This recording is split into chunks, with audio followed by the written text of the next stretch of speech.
అభివృద్ధి పరిస్థితి చాలా బాగుంది. ఎందుకంటే ఎక్కడ పోయినా కానీ ఆయన ఒక కొడుకులాగా దీవిస్తున్నారు. ఆయన అప్పుడు టికెట్ అడిగినప్పుడు కూడా అదే చెప్పాడు, ప్రజలే నా అండ మేడం, ప్రజలు నన్ను గెలిపిస్తారు అని అన్నాడు. సో ప్రజల్లో తనకు చాలా స్పందన ఉంది, చాలా బాగుంది. తను గెలవబోతున్నాడు, గెలుస్తున్నాడు. ఏమేమి సమస్యలు నోటీస్కి వచ్చినాయి మీ నోటీస్కి? రోడ్లు ముఖ్యంగా, అదేవిధంగా ఇళ్ళు కూడా చాలామందికి ఇళ్ళు పెట్టిమని అడుగుతున్నారు. సో వాళ్ళకి కొంతమందికి చాలా వరకు జాగా లేదు కట్టుకోవడానికి ఇందిరమ్మలు. సో ముఖ్యంగా ఇక్కడ డబుల్ బెడ్రూమ్ సమస్య అనేది బాగా ఉంది.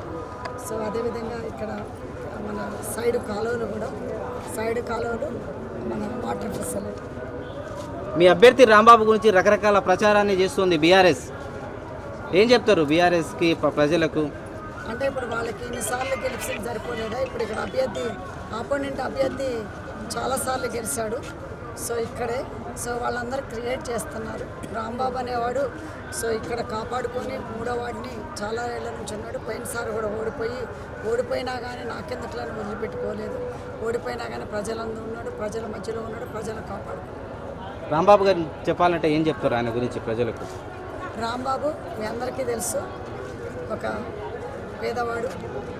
మరి మీ అందరి ఆశీస్సులతోటి తను మీరు గెలిపించుకోవాలి. అండ్ మీ అందరి మధ్యలో ఉండి మీ అందరికి కూడా సేవలు చేసిన మనిషి. సో రాంబాబు అనేది ఒక యంగ్ వ్యక్తి. సో తప్పకుండా మిమ్మల్ని కాపాడుకుంటాడు.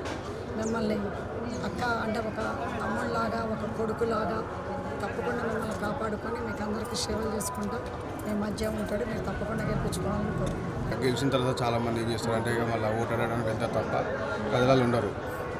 నా పాలసీ ఏంటంటే ప్రతి నెల ఒకసారి సమస్యల గురించి వాడుకుంటాను. సుమారు అంటే 60 నెలలు 60 సార్లు ఒక ఇంటికి ఖచ్చితంగా తిరుగుతా. ఏ పని ఉన్నా మేడం వాళ్ళతో ఫైట్ చేసి ప్రతి ఒక్కరు చేపిస్తా. ఫైట్ చేయాల్సిన అవసరం లేదు, మేడం వాళ్ళే చేస్తారు. ఫస్ట్ జాన్సమ్మ వీళ్ళందరూ ఖచ్చితంగా చేస్తాం.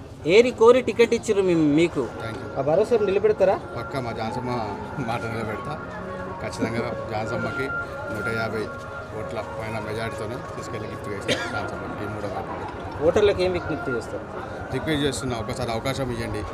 ఆల్రెడీ వాళ్ళు ఏం చేసిరో ఏం చేయలేదో మీకు తెలుసు. వాళ్ళు చేసిందేమో చేయడం, కానీ జనాలు మాత్రం చాలా ఇబ్బంది పెట్టారు. కేసుల విషయంలో ఇట్లా ఫోక్స్గా యాక్ట్లలో ఇట్లా చిన్న మైనర్ అమ్మాయికి ఇబ్బంది అయినప్పుడు కూడా ఏం చేసిరంటే అబ్బాయికి సంబంధం అంటే వాళ్ళకి సంబంధించిన వాళ్ళకి సపోర్ట్ చేయడం అవన్నీ చేసారు. అప్పుడు నేను కూడా అడ్డుకోవడం జరిగింది. అవన్నీ ప్రజలకు తెలిసి ప్రజలు చూస్తున్నారు. తగిన గుణపాట చెప్తారు ఈ ఎలక్షన్స్లో.